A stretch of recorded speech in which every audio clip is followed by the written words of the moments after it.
We have Russell Brown here of Fantasy Pros to join us to talk about defensive prospects for the Minnesota Vikings.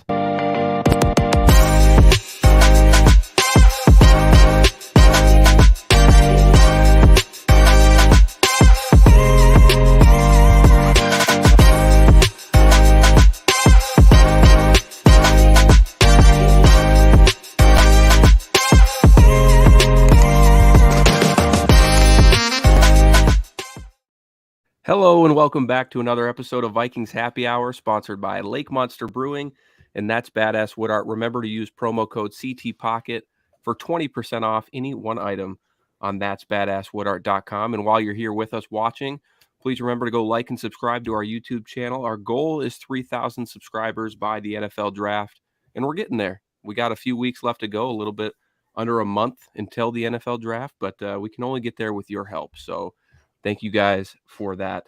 Tonight, as I mentioned, we're joined by Russell Brown of Fantasy Pros, Lions Wire now as well. A lot of new things for you. I'm used to you at Cover One, but following you to your new spots. How have you been? How have the new opportunities been for you too? Yeah, no, I mean, appreciate you guys having me on. You guys do, phenomenal work here with, this podcast and just great stuff, always talking Vikings and stuff. But things are good, man. Business kind of picked up after the Senior Bowl and things kind of just took off, and pretty fortunate and blessed to be in the situation I'm in. But, it's been a lot of hard work and stuff. But it's weird, for 5-6 years, I did the same thing with Cover One, and so many people, reaching out consistently going, every show that I've been on, they're like, hey, Russell Brown at Cover One. Like, it's just, that's always been kind of the flow. And now they're like, oh, wait, let's do this. So, but it's cool, man. It's been awesome. Getting to work with a great group there at Fantasy Pros, working with Jeff Risden at Lions Wire has been awesome. And just, really has gotten the juices flowing for me. And I feel like a kid in a candy store. So, I know it's kind of different doing Viking stuff, but I'm up to the task. I'm excited to talk about the prospects we got on tap tonight. I know when we were building out our guest list for Vikings Happy Hour, you were just one that I knew I had to get on, because even through your tweets and your work, your passion for the NFL draft just shines through in everything that you do. And so I'm excited to talk to you about some defensive prospects for the Minnesota Vikings, because God knows this defense needs an overhaul from the old veterans that, just couldn't quite keep up with the modern day offenses. So let's the only defense last year that was as bad as ours was the Lions. Exactly. But the good thing is, or at least for you, I should say, is the Lions actually have addressed a lot of those needs in free agency. That is true. We haven't done that as much. I know we brought in a couple, Byron Murphy and Davenport, but we haven't brought in a ton of talent. So we're probably going to lean on the draft heavily here. So I think it'll be good to talk about these prospects, and you'll know better than us. I'm a couch scout, but I definitely don't do it as my everyday, work here. So I'm excited to look at your insights here. Yeah. So let's dive in. Let's start from the trenches and move back. So, Russ, who are some guys for you that would be good targets? And let's start with maybe like day one, day two prospects, just from the defensive line perspective, especially considering the Vikings just brought in Brian Flores to be their defensive coordinator. Yeah, he was somebody that, as I was on the field at the Senior Bowl that first day, getting to just kind of stand by him and like listening to him talk about specific players, he had a lots of things to say about specific guys. And one of those guys is Derek Hall out of Auburn, who I really like. He is somebody that I think has some borderline first round potential. Now, will he go? We'll see. But he checked into the combine at 6'3", 255, almost 35-inch arms. He's got massive hands. He ran the 40 in 4.55, almost a 34-inch vertical. So like some explosiveness there, but most of his game is speed to power. Now, how the depth chart's kind of looking right now, does he really fit? We don't necessarily know, because we don't know exactly what Brian Flores is going to put out there. But at the same time, if you know Brian Flores, he kind of likes some of these 6'3", 255 pound edge rushers that have a blend of speed to power, and he just gushed about it. So I think it's kind of an underrated need and maybe an underrated player. It's a little rich at 23, but as we know, if teams like a specific guy, they go and they get that guy. Another player that I think really fits, and it's if he's there, it's kind of the dream scenario. That's Nolan Smith out of Georgia. Now, a lot of the things that I've been able to gather is that he's going to be a top 20 pick. I mean, we're talking about kind of a similar type of player as far as Derek Hall, as far as you want him off the edge. Smith, though, kind of did a little bit of everything, played that off the ball linebacker spot, would bump down inside as a 4-eye or a 3 technique. But we're talking about a 6'2", 240-pound edge rusher that ran a sub 4.4 40. Like, that's just, it's crazy stupid. He's vicious.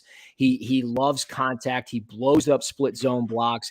So I think that would be somebody that they would like, and they could maybe use him similar in a sense to maybe how they, at times used Anthony Barr in the past.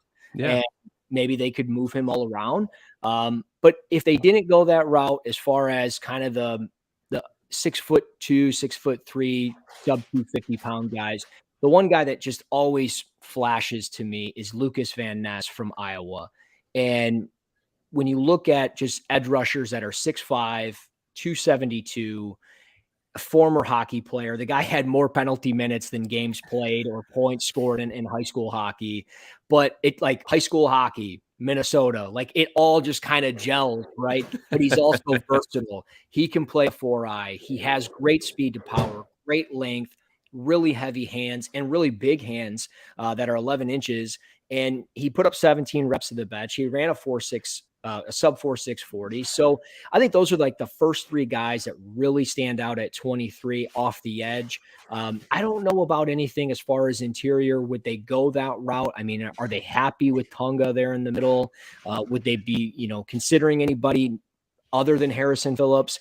I don't know. I mean, what type of rotation? And if they went that route as far in the first round, I don't know if there's going to necessarily be a guy unless they go like Maisie Smith out of Michigan. I think that would kind of be the sexy pick for me. I like Maisie Smith a lot. I think there's first round potential there. I'm sure you guys have talked about him quite a bit as far as especially him being on the top of Bruce Feldman's like freak list. But I mean, we're talking about a 6'3", 323-pound defensive tackle who, didn't test at the combine, but he put up 34 reps, and he's got a great push-pull move. He's got a great swim move. You can kind of play him as a 2-eye, a 3 tech, even a 0 shade. I think there's a lot of effectiveness there. So just kind of off the top, 3-4 players that make a lot of sense. I mean, and he's a big guy, right? So like he could play all over that defensive line. So Matt and I both are big fans of Smith. So when you said I'd be good with him at 23 for sure. Yeah. Trade back scenario. Let's say hypothetically we trade back to get a couple, 2 day 2 picks instead of having just the 1 day 1 pick. What about a guy like, and I'll butcher this name, but that nose tackle out of Baylor, is it Ika? Mm-hmm. So Siaki what about Ika? him? Like, because for me, when I look at our defensive line, obviously we have Hunter, we have Davenport, we have Zadarius Smith still on roster. We're still not quite sure what's going to happen there. So if we look at, guys that would probably have need, it's probably going to be that interior because as you mentioned, what do we got in Tonga? We have Harrison Phillips, but like he's a guy. I don't think he's the guy. So he's a guy. So a couple of players that we liked or that I kind of intrigued by day 2 are Ika and then Keanu Benton. So maybe talk about those guys real quick. Yeah, you bring up the guy I love in this draft as far as interior defensive lineman last year, and Keanu Benton. So I'll end with him. But with Ika, he might just be kind of like Tonga in a way, right? Like we're talking about a 6'3", 6'4", 335, 340-pound defensive tackle, but did not have great athletic testing numbers. A 7.83 cone drill is less than ideal. He ran a sub 5.4 40, but he is a powerful player. I mean, he is somebody that you can plug and play as far as a 0 shade, and he can play inside the A gap. And what you see with him is what you're going to get. You're going to get a kind of a 2-down interior defensive lineman, not going to provide a bunch of, pass rush specialties to his game, but he's going to maintain his gap. It's going to be really hard to double team him. And when you double team a guy like that, especially with Brian Flores, who's going to blitz a ton, you're going to be able to see guys move around all over this defense. So I would be pretty intrigued with him. I would be more comfortable taking him late second round, early third round, more so than, there's some mock draft simulators. You see him kind of in the top 40, top 50. I think that's a lot, pretty rich, because I don't see the pass rush moves with him. I see him as kind of a heavy leaner. He just kind of relies on his power. He doesn't have the pass rush plan that other interior defensive linemen have, like a Maisie Smith, or, as you mentioned, Keanu Benton, who is one of my favorite players in this class. I mean, you talk 6'3" or 6'4", 309 pounds, plug and play 3 technique. And he was really explosive at the Senior Bowl. He was somebody that always flashed. The 10-yard split of 1.79 is pretty impressive. 25 reps in the bench is pretty good, especially for a guy that has 34-inch arms. And when you watch him on tape, I mean, he is consistently trying to split double teams. Like, he's not perfect at it by any means, but he's always trying to break through that wall, whether he's punching the ground or just trying to split it, kind of open sesame style, as I like to coach it to the young kids that I coach. But I love the skill set with Benton, and I think he's a top 50, top 70 type player in this draft. So they could move back, maybe gain an additional day 2 pick and end up taking him somewhere, or maybe they move up a little bit from that. I think it's pick 89 in the 3rd round, maybe move up a little bit, and then you end up getting him. Yeah, Benton is one of my favorite prospects, and it's tough because, like, you want to go get him, but you don't want to, like, overdraft him, and I think that's kind of the tough part for me. But if we ended up with Benton somehow, I would be thrilled. Let's move back to the linebacker position. Obviously, the Vikings have made some moves here. Last year, they went and got Brian Asamoah, who turned into be a really good player for them. They released longtime veteran Eric Kendricks, brought in Troy Reeder from the Rams, maybe more as a depth piece, restructured Jordan Hicks, but still probably a need at that linebacker position. Who are some guys that you like in the draft for the Vikings at linebacker? Yeah, I don't know if they'll take a guy too soon. I mean, maybe they would look at Trenton Simpson in round 1. I mean, some people don't think he's a 1st round pick. I kind of say you're overthinking him a little bit.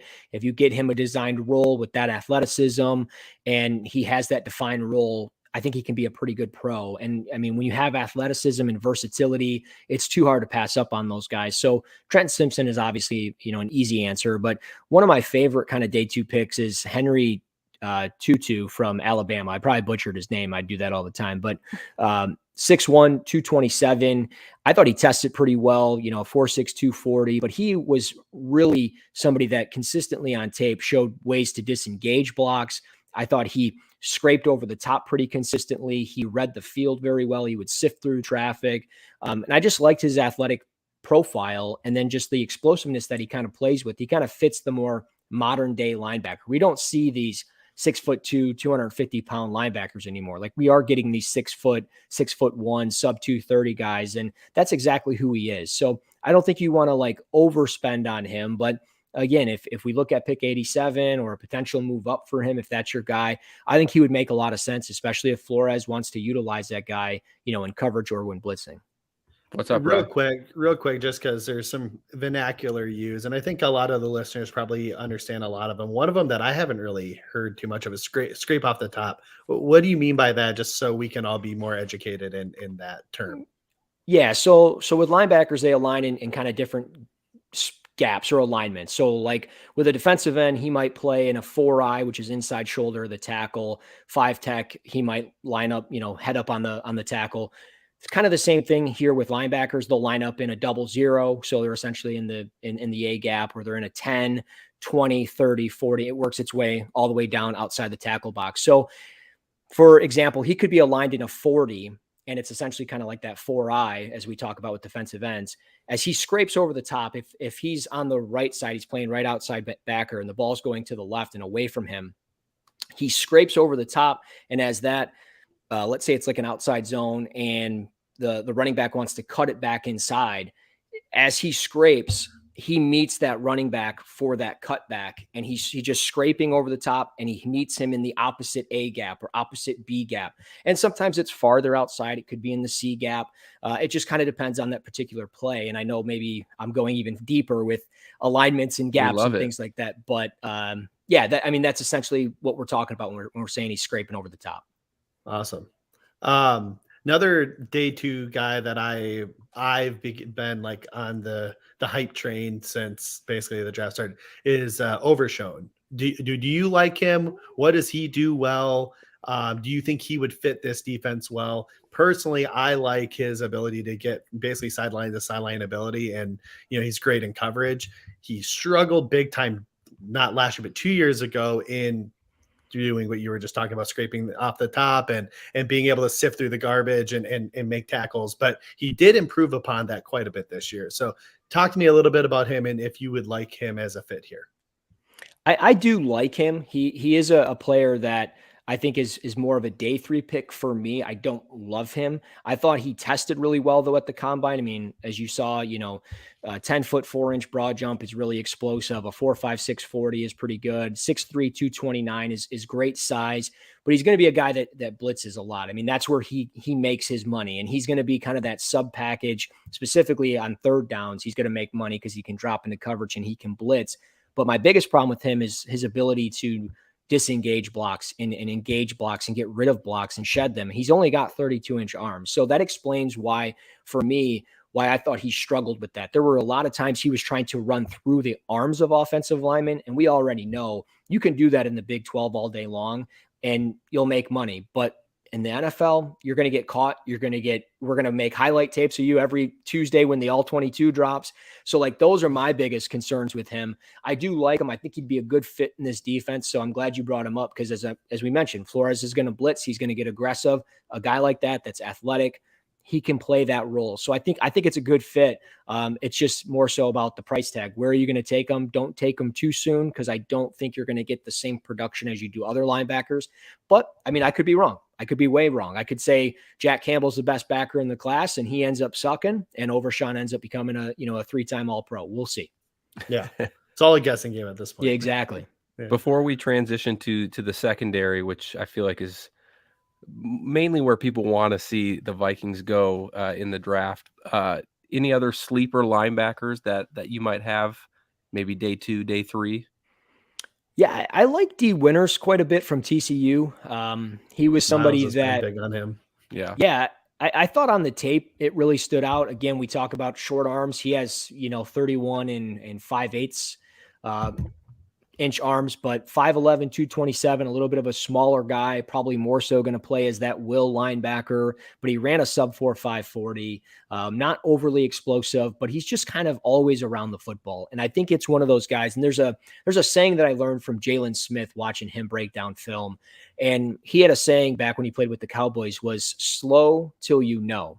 And D. Winters kind of plays like that. He plays slow until he knows exactly where that ball carrier or where that football is going. And he ends up just being around the football. And when you look at TCU's defense, when they played Michigan, he had the game of his life. And I think that's key. I mean, in a big moment like that, a guy like that might be limited as far as overall size, but he's a really good athlete. He might not have perfect technique, whether it's scraping over the top or disengaging blocks and shedding blocks, but he was somebody that was consistently making plays for that TCU defense. And that was key because nobody could stop Michigan's offense during key spots this past year. And he was a big part in TCU's success in that game. So I think he's really interesting. I think when you look at a starting will linebacker on day 3, maybe he doesn't start day 1. Maybe he ends up taking a year. But when you look for that project, I think he's the type of guy that I would say is underrated. I would want to mold a little bit because he's a great locker room guy, great off the field type of guy from everything I've gathered. So I like him. I would go D. Winters, TCU. Would you liken him a little bit to Malcolm Rodriguez? That was in my head as I was saying it. And I was like, well, I don't want to get too biased here. So I don't know. Yeah. Maybe he ends up in Detroit and we strike gold 2 times. I don't know. We'll see. You go. Yeah, that's funny. So the Vikings, obviously, one of their biggest needs on defense is in the secondary. It's the cornerback position. This is historically a pretty deep cornerback class, and it's really hard to, I think everyone's got their kind of pick of who they like and who they don't like. But I think when you look across the board, day 1, 2, and 3, you're going to find some quality NFL corners in the NFL draft. So who are some guys that stand out to you that could be good fits for the Vikes? Well, in a dream scenario, they would love to have Christian Gonzalez fall to them at 23. I don't see that happening, unfortunately. I will say one guy, I don't think he gets talked about a lot, and he's kind of like that hybrid nickel safety, whether it's free, maybe it's more as a buzz defender. And that's Brian Branch out of Alabama. He's kind of gotten lost in the shuffle a little bit. And I think if he ends up being there at pick 23, I'd be really intrigued if the Vikings and Brian Flores and really this whole coaching staff agree that he might be the best fit for this defense, regardless of the addition of Byron Murphy. You need versatile playmakers, guys that have that play speed. And I know Branch didn't test well. Like a 4.58 40 isn't great for a defensive back by any means, but he plays way faster. And he's somebody that has pulled comparisons to like a Minkah Fitzpatrick, who Flores got pretty familiar with in Pittsburgh. So I'm not saying he is Minkah, because I don't think he is.